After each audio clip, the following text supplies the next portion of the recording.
Yeah. Go on kama sogele pombe.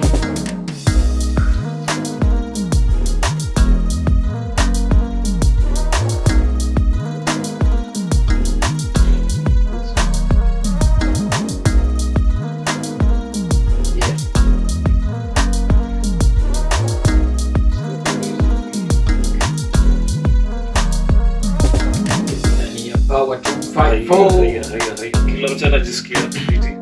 Yeah. Jambo unajisikia. Yes. Yes. Yeah. Unajisikia. Yes. Basi tunajisikia.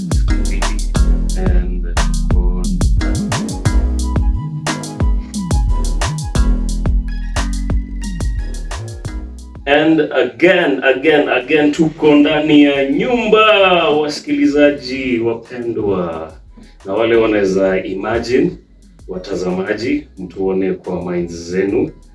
This is the Power Board. I'm here in studio with two gentlemen, wasanii wakali kabisa. Kwa majina ni Sagala Bulimu na niko ndani ya studio na J to the A to the V A N to the T H E to the P O E T, Javan Poet. Mimi naitwa Baba Taifa aka Easy Cocktail aka the only Embakasi 33 president. Natiko ndani ya Power 254. Ndio hiyo sasa. Today we're talking about food and creativity. This is part of a larger series of podcasts. This is the food sovereignty season. We talked about the GMO narrative last time, the last episode. We talked about food politics, and today we're going to talk about food and creativity.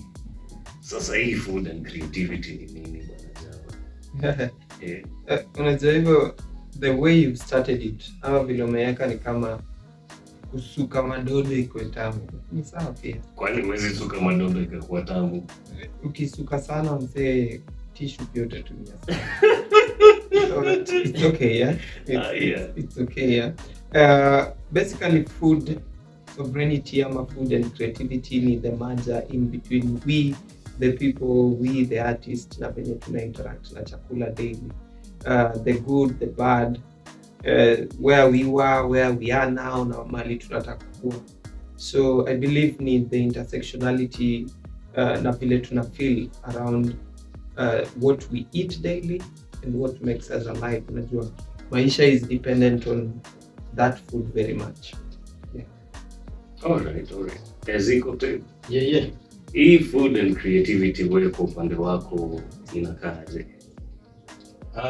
So basically mimi ni artist, I'm a creative, and mimi natumia art yangu as a tool to speak about issues that affect mtaani, unajua. Na one of the greatest issues I think that affects I currently as we speak is the food, unajua. Accessibility of food ni issue, quality ni issue, so tuna try to fuse art, creativity na issues that affect story na food. So how to message ama craft message around story na food na kufikisha wase information na pia kutaka kufunza wase new ideas, new technologies as soon as they get food. Alright. Mi kwa upande wangu nilikuwa nafikiria ni vile jana nilikuwa nasema ati kuna kusuka food na hiyo kidogo pia inakamna culture. Kuna venye wase hiyo marago yenye umesema, kuna wase wao wanaisiaga inakuwa a different meal. Kuna wase wao I think wanaiweka kwa jua, alafu inakaa for a longer period of time.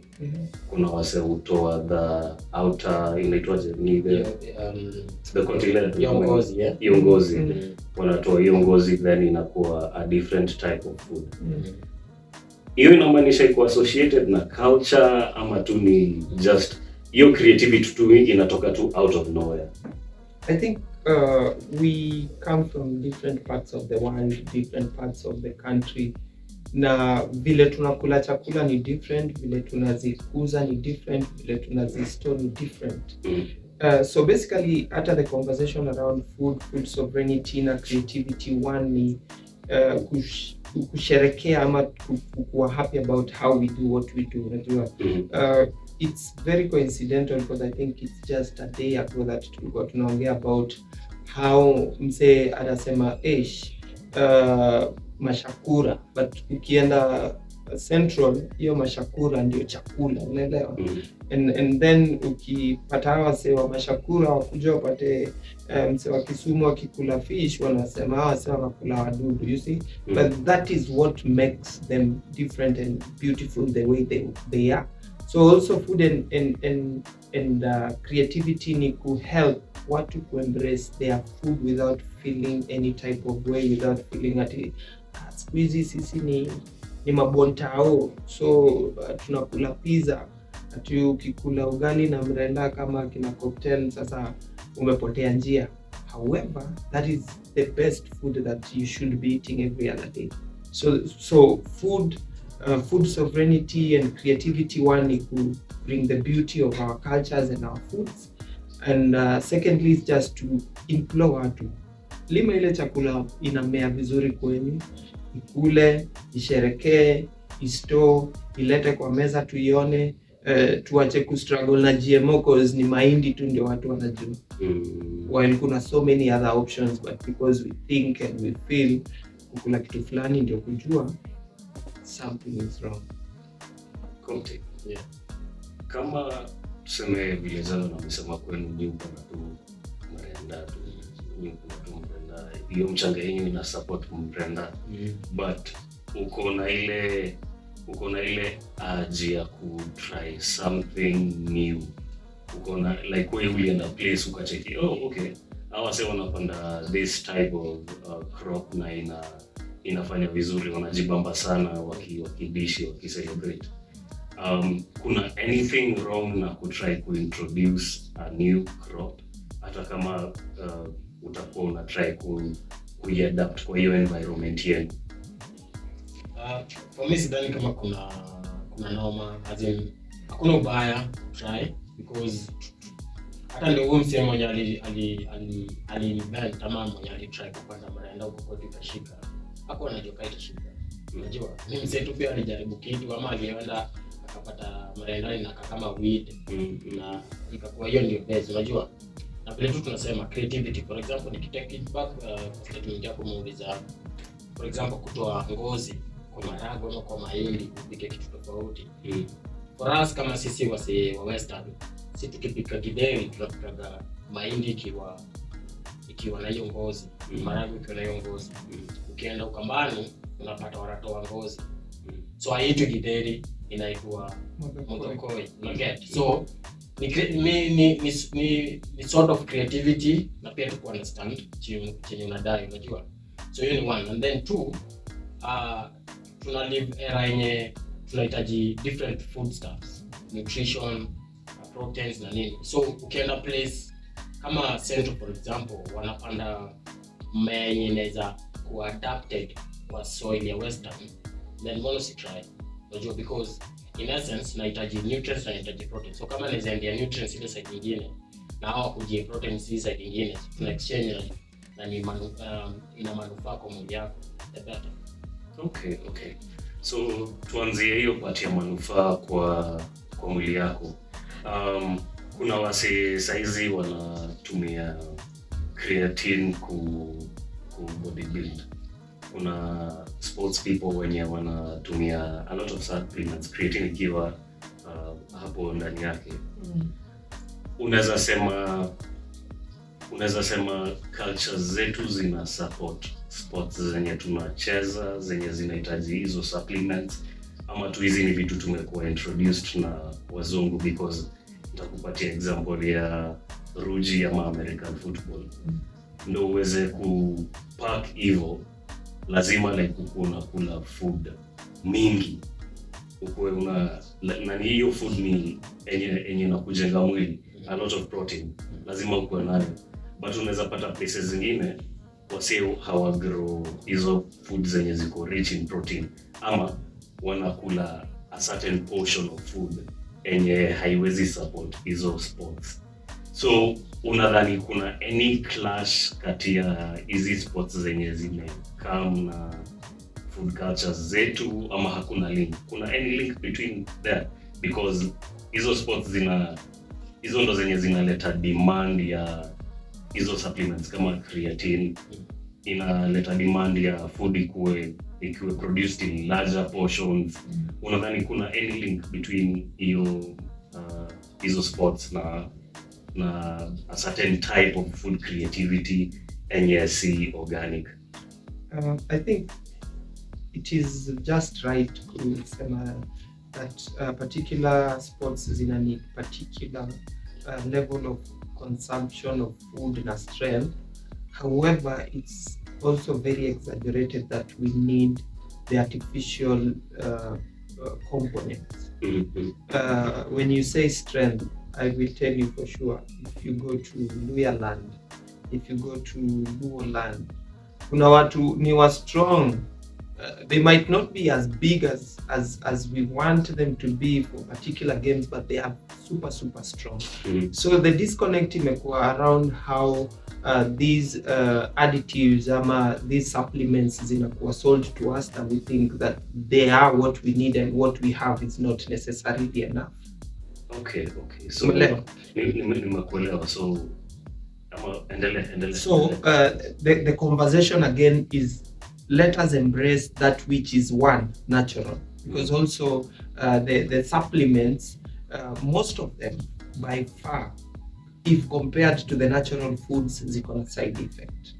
But the natural foods hazina side effect. Number two, the natural food does not need a lot of processing in between. For example, mrenda, ugali, githeri, uji, ini ni vitu ziko, utaenda tu pale kwa posho mill isiago, alafu get food yako. And that effect is that wewe sportsman utakula. The question now also look at it. Ukienda buy supplement na unaikula tu body build. Watu wa kiwanja wanaweza ikula. But now wanawacha chakula yenye ni ugali yenye wewe utakula ukuwe fiti, mtoto pale akule, mama akule, shosho akule, because now they are running to this particular product that is over publicized.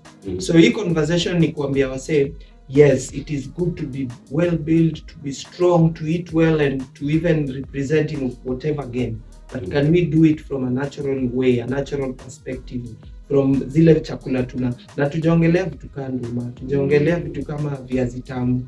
Ebu imagine, people don't know, ukaweza amka asubuhi upige viazi tamu na maragwe, bro, uta need supplement.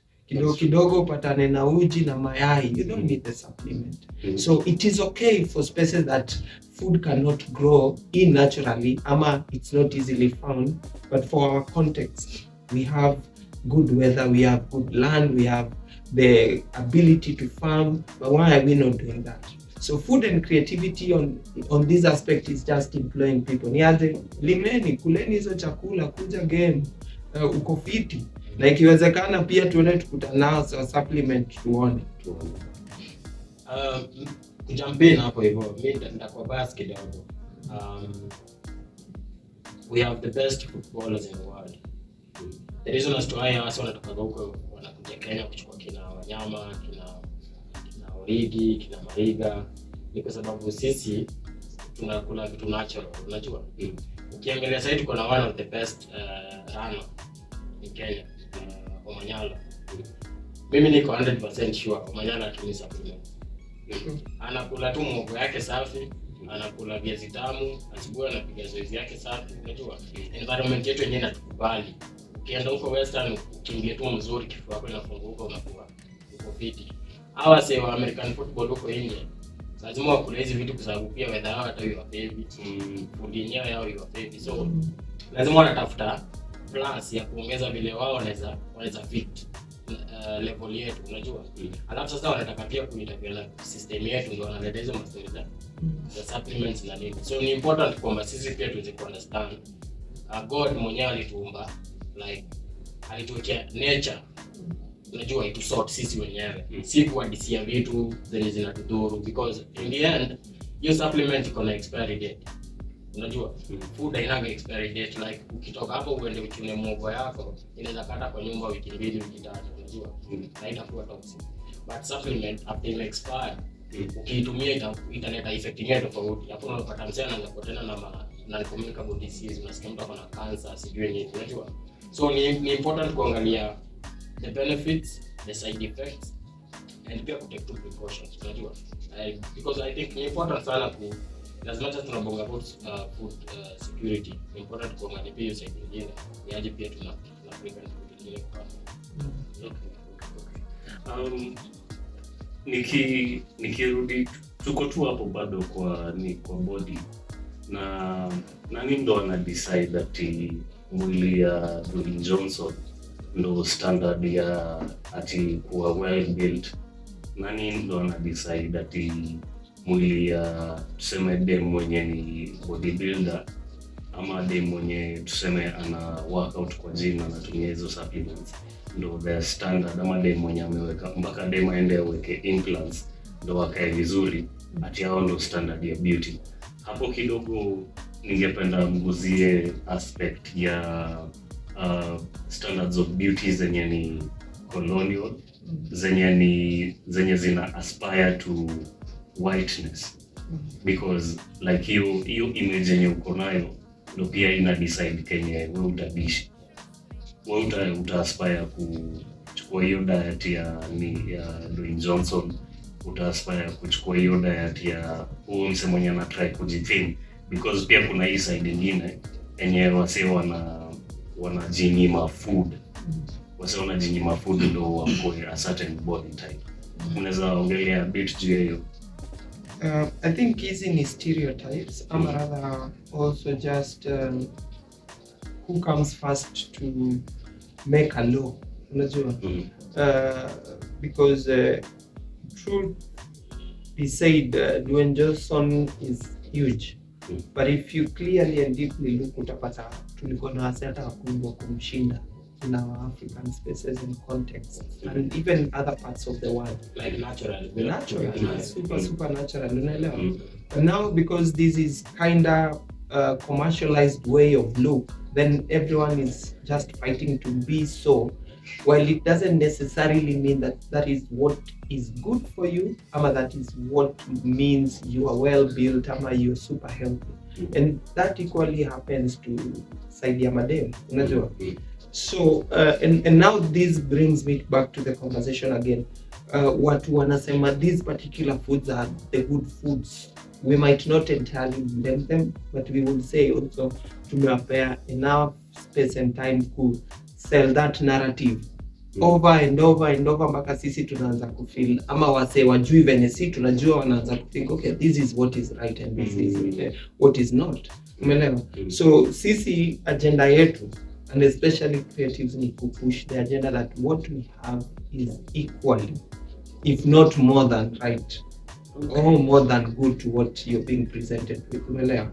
Because tukisema watu sahi wamekimbia kukula junk food, but if you ask them, is it necessarily what you want, or it's just a narrative? You just want to look like unaweza buy pizza si mbaya, unaweza kula chipo sana si mbaya, but tukikula chapo mtaani na upate nyanya zako fresh na avocado fresh, you still can call it another form of pizza. But we have to be in the right space of selling a particular narrative. Dishi venye nataka, but just consume what is good for you, that is readily available and also sustainable. Unaweza reproduce and si ati unakula chakula stima ikipotea. Uwezi itengeneza unakula menu ya Muitaliano. Imagine ati stima ikipotea, ile line ya pale kwa kuingia kwa pizza watu wamejaa. Okay. Sawa. Nataka tuzungumze kuhusu chakula na muziki. Chakula na muziki. Kuna zile songs zenye achana na hizi songs zenye, because na hii CDs, achana na songs zenye tunasikia kwa TV na radio. Na I understand that both of you muna produce music yenye inasikizwa kwa TV na radio. This is not a diss. Kuna zile songs zenye ziko created na communities na ziko centered around food. kuna zile songs zenye mlikuwa mkiimba time ya harvest. Kuna zile songs zenye mlikuwa mkiimba mkienda kupanda. Kuna zile songs mlikuwa mkiimba mkipalilia. Na zote zilikuwa na meaning, zote zilikuwa like ilikuwa a wholesome experience. Na kila time ilikuwa na song yake. Yeah. Hizo songs zimepotea ama zime-evolve saizi. Kuna wase wana create art or songs meaningfully around such topics, around scarcity, because hiyo time yenye unapanda ni time ya scarcity. Hiyo ni time yenye like hiyo seed yenye mlibakia nayo ndio yenye tuseme mko nayo na mnajaribu ku ration food. Story ka hizo time yenye mna harvest ni time ya plenty. So kuna hiyo kujisikia na food like hata mnaweza bonga chafu juu ya wase wengine. So unadhani hiyo kitu bado kuna hiyo tradition kwa muziki ya saa hizi ama ilibakia tu na wase wa ushago na mababu zetu? Yes. I think tuna evolve. Technology pia imekam na mambo yake. But hatufai kusahau the roots. Unajua mimi napenda msanii kama Okto. To some extent kuna ukisikiza tracks zake zingine fulani una get ana relate na touch ya kitambo, tradition kidesign, unajua. So kitu imechange ni beat. That's the only thing imechange. Ni mdundo tu. Kwa sasa hivi watu wana dance, watu wanajirusha na nini na styles tofauti. Kitambo ilikuwa kunatumia nyatiti, kunatumia like the local drums, unajua. But sasa unaingia studio, keyboard iko pale nini. So sasa hivi kitu imechange ni ringtone, like vile song ina sound ndio different. Hiyo tu ndio imechange. Na feel hivyo. But pia unapata in as much as pia kuna hiyo trend, unajua kuna vitu zinachezwa kwa radio, like kuna standards radio imeweka ili icheze design fulani. So hiyo pia to limit like full package ya the whole idea ya food ama messaging proper, unajua.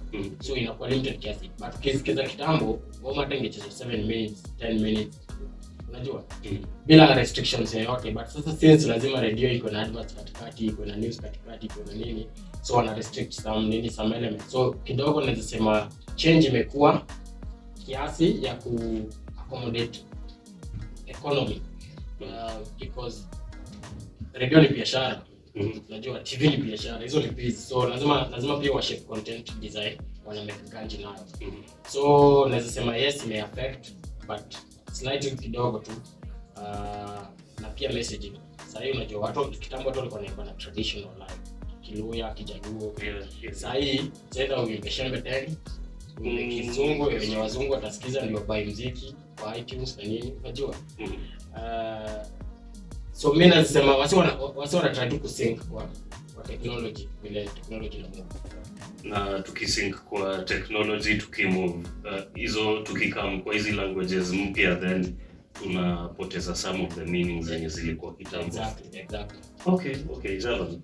I think I will not say entirely that hizi vitu zime lost. Ni vile we are evolving, unajua. Times have changed, environment has changed, our consumption ways zimechange, so pia vitu lazima zichange, hata media imechange, unaona. Watu kitambo wangepatana tu kwa space wapige drums and all that. Sasa kuna recording studio, producer do mambo yake and all that, and of course yani sisi hata sasa kuna songs that tumeproduce on matters food, and it's very different if you were to compare it to some song about the same topic 20-30 years ago. The only thing that I think tunafaa ku struggle not to forget is the linkages. Kama wase wanafaa kuwa na plenty of food always, that should remain so. Si ati sasa tufike tuseme pesa zako ndio zitafanya umeelewa. Hizi principles lazima zibaki. Kama watu wanafaa kulima, tunafaa ku maintain, whether ni folk song, whether ni R&B, hip hop, poetry, spoken word, watu wote wanafaa kulima, watu wote wanafaa kuchill land, wase wote wanafaa kushare food, wase wote wanafaa kwa food in abundance. But I'll say for sure things zimechange venye tuna put out artistic things sahi, graffiti sahi ziko about food. In kitambo ilikuwa vitu different, but the bare minimums ni zile. Okay, so ni mediums tu ndo zimechange. Exactly. Message haija change, wase hatuja change. Exactly. Okay. Another place enye kidogo ina mesh na food and creativity pia ni politics. Mi nataka kusema nini juu yangu ya mi naji express aje, because food ina influence vile mse utafeel. Kuna food utadishi utasikia kidogo niko na itis, nasikia niko high kiasi, nasikia nikikunywa hii maziwa enye imeka days fulani, kuna kahai fulani inanipatia. Kuna venye nikikunywa hii uji iko close to busa. Kuna venye nikikula hii sembe nasikia kulala. Nitakupatia example ya South America. South America wase uchapa masiesta sana. Na si ati juu, okay, tutasema tu ni weather pia ina influence because kuna joto mob, but ndo niweze kulala ile siesta mzuri, lazima pia nikuwe able kuwa nimedishi. Na South America ndo unapata kuna hizo states zenye ziko socialist most. Unapata Brazil kuna like leftist organizing yao iko strong. Cuba leftist organization yao iko strong. Unapata like wako na ile culture ya kushare. Tunaweza sema pia story na politics ina affect creativity, ama because ndo niweze kuwa na siesta inamaanisha working days zimechange. Working hours zimechange, inamaanisha kuna offices zenye zitapatia wase allowance for a siesta, unlike hapa wenye kukue na joto hata ikuwe 30 degrees bado tutakuwa required kuva hiyo time uingie kwa ofisi, because there's a part of creativity in that routine pia. Of course, politics and governance play a very big role in creativity and food production.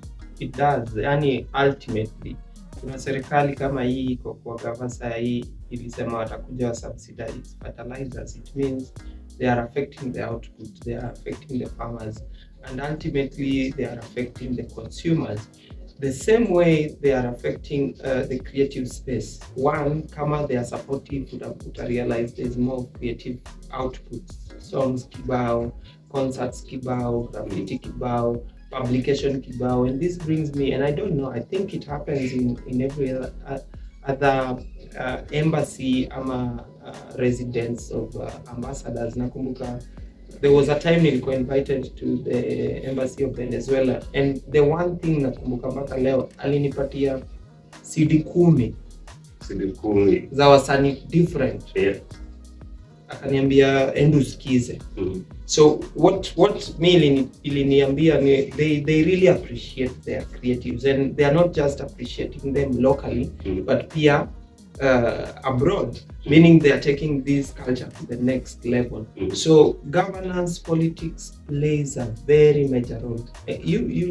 All of us tumekuwa na struggles for social spaces, for creative spaces where hata sahi tuna push that at least every sub-county ama constituency, and tuko kwa ile level ya kusema at least in every county, because bado kuna counties hazina artistic spaces, meaning expression iko suppressed. People can't talk their mind, and if they can it's in a very limited way. So politics plays a very, very major role in both aspects, creative and the food processing, food production, food sovereignty, and food security. Okay. Ezi? Mimi nakuuliza swali. Niulize. Song yenye Matakaro anatumianga wakati wa campaign ama wakati anataka kuongea before ongea, song gani ucheza? Hiyo swali ni kama nitaanguka. Juni politics, Madagaron ni politicians, ndio. So yeye uchezanga utawala. Na mara nyingi wanaekanga ile party ya Nikonja. Ndio. So inamaanisha food na politics zinaenda hand in hand. Unajua?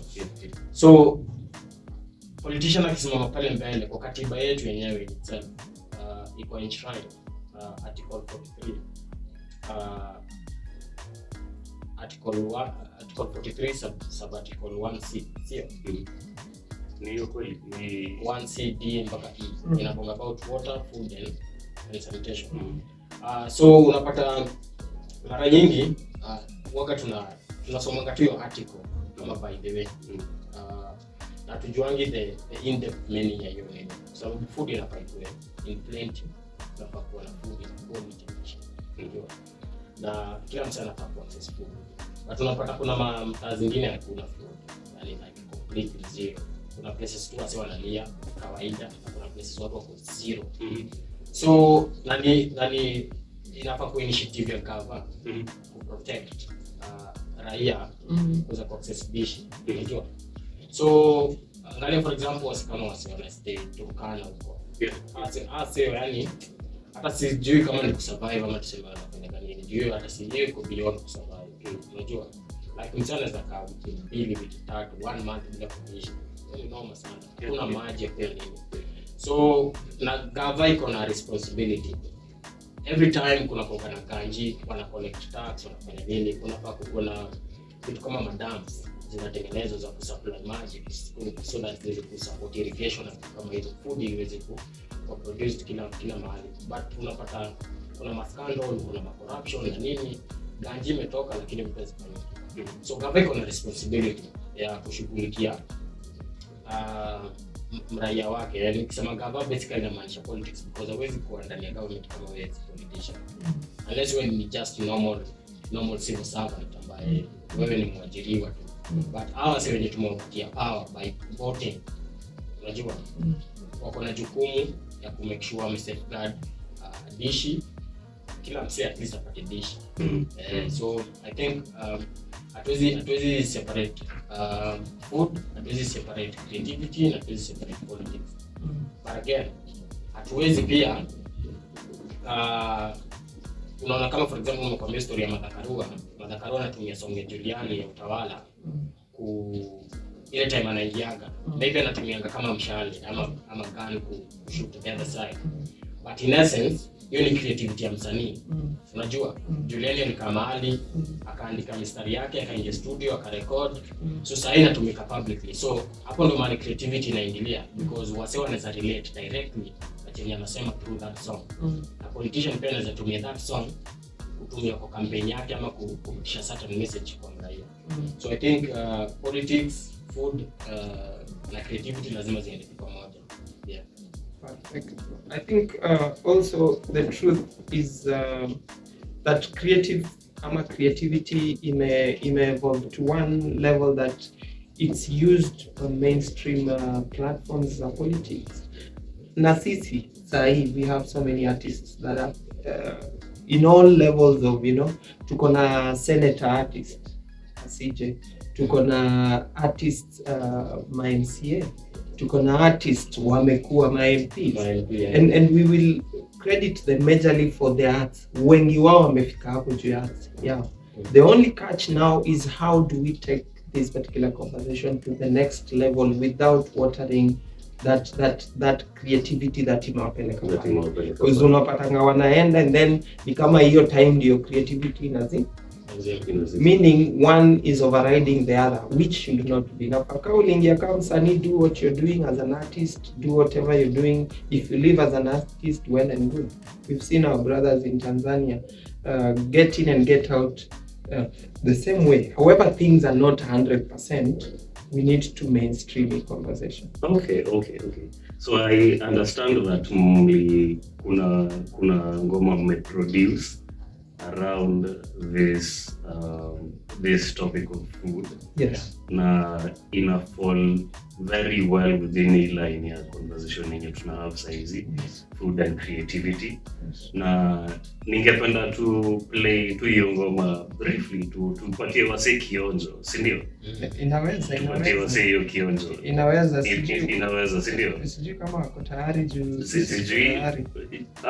Si tuko tayari. Uko tayari? Ulikuwa unasema mambo kucheza kwa TV na radio. Kwa TV na radio, si ni radio. Hii ni radio pia, hii ni radio. Wapewe, si ndio? Wapewe hapo.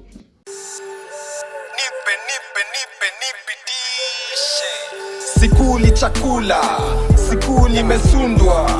Nipe nisitishe. Nipe nipitishe. Sikuli chakula, sikuli mesundwa. Nipe nisitishe. Nipe nipitishe. Tumeconcentrate na availability bila accessibility, kuproduce kuimport enough bila kucheki conditions necessary za watu kujifeed. Ni high time kutake lead, kuproceed na strategies za kuwa structures na rizo zinaleta njana utapia mlo. Piga teke inequality zimeletwa na food systems za kikoloni. Mitaa zinahitaji kuprepare systems za dishi, kupambana na shida inachangia tabia nchi na kujenga mifuko za raia waweze kuafford dishi, kipanda wasilie njaa. Kama form za tenezi ingewak Juliani angelia njaa. Kuwa inform na local realities na ulete consumer perspective kwa meza. Usioperate in isolation kutry kufind za watu wengi solution. Gava cheza pati yako, usicheze na pati yako. Unafaa kuprotect ndio tuweze kuaccess chakula. Sikuli mesundwa. Nipe nisitishe. Nipe nipitishe. Sikuli chakula, sikuli mesundwa. Nipe nisitishe. Nipe nipitishe. Yeah. Wase wanalia wakuli chakula. na imesundwa Sijui imesundwa ya gani mazee. Yeah. Okay. Hiyo ngoma inaficha nani na nani? So it's very, very fortunate that leo kuna two of the featured artists. Okay. Ezi Cocktail, Javan the Poet, tuko na Blessing, tuko na Lyrical Farmer, na pia tuko na Nimches. Yeah. Umesema Maina Maya. Exactly. Okay. So and it's good that we are sharing spaces because tukiingia tumekutana na Maina Maya. So this is home of creatives too. So we came together to speak about this particular topic, and in the best way we know how tukatoa hiyo ngoma. Video pia ikafanywa tu na wasanii kutoka mtaani. Ibra, Calvo, Bill, na editiwa na Mea. So this is the people's voice. Wazi. Okay. Tukimalizia hapo kidogo Mchaji Express hapo, na feel like msanii the moment ana create hizo lyrics, the moment anafikiria hiyo video shoot, the moment anafikiria nani nita collaborate na yeye, like hiyo inakuanga a very political act. Hiyo inakuanga the most radical thing msanii anaweza fanya, hiyo thought process. Alafu ndo ikuje ikutane hapo mwisho, like ikue complete hiyo piece of art. The song, the music video, the film. Actually inakuanga film. Inakuanga film mmecreate pale kwa music video. So that's something really powerful. Ningependa kusikia parting shots zenu. Parting shot kaka Kinyasa. Wewe, muda. So vile tu tumesema yani hiyo ngoma tu yani ni summary. Unajua ni summary ya kila kitu yenye tunapitia, vitu zinatu affect, zile actions tunafaa take, ni vitu zi change. Unajua. So responsibility ni yangu na wewe. But most importantly, ukisikiza line yangu ya mwisho anasema Gava cheza part yako, usicheze na part yako. Unajua Gava iko na responsibility ya protect wananchi. Iko na responsibility ya kumshow sawa access food in quantity, in large quantities and in good quality. Unajua So mimi nasema Gava ifanye part yake, mimi nacheza part yangu kama artist. Wewe mkulima cheza part yako. Unajua, wewe distributor, wewe producer, fanya kazi yako. Sinalishe kwa kazi yako. Ndio mimi nikicheza pande yangu, wewe ucheze pande yako, kila msee anapata food. But mimi nikicheza pande yangu unalishe. Yeah. Yeah. Mimi naweza sema too that we are all we got, and I believe that we can still change the mess yenye imefanyika. So far things are not so good, but because we are here, then they are not super done. So let's embrace our food. Tulime kwa sana. Let's also talk to our leaders. Now let's make them understand that we don't need any external help. Kwanza wa focus mtaani, wa focus kwa wakulima, wa focus kwa land zetu, wa focus kwa wasanii wetu, na tutashiba. The actual meaning of food sovereignty na food security when we invest in what we have. So all is well. Na sisi kama wasanii bado tutazidi kusema what is, yani si ni kio cha jamii. Asante. Fiti. This has been a very revolutionary session featuring Javan the poet and AZ Cocktail. Baba Taifa. My name is Sagala Bulimu. I have been your host, and I am privileged to be doing these sessions with these amazing people. See you on our next episode. Yeah. Sikuli chakula. To go out. Sikuli imesundwa. Wewe swali tu nauliza ni ngoma umesikia venye ni tamu? Ngoma ni tamu. Ngoma ni tamu. Kwanza kwa ngoma ni tamu. Maspinje. Ngoma ni tamu. Inapiga mzuri. Inafaa hii ndio sasa iko intro ya hizi nyingine bana. Ama namna gani wasee? Semeni kitu hapa. Semeni kitu. Bulima kuja watu mbaya. Tembe watu mbaya. Tumemaliza show. Wewe tumemaliza show. Tunasikia fiti. Nimekuwa na wasee wa fiti hapa. Wasanii bomba. Yeah.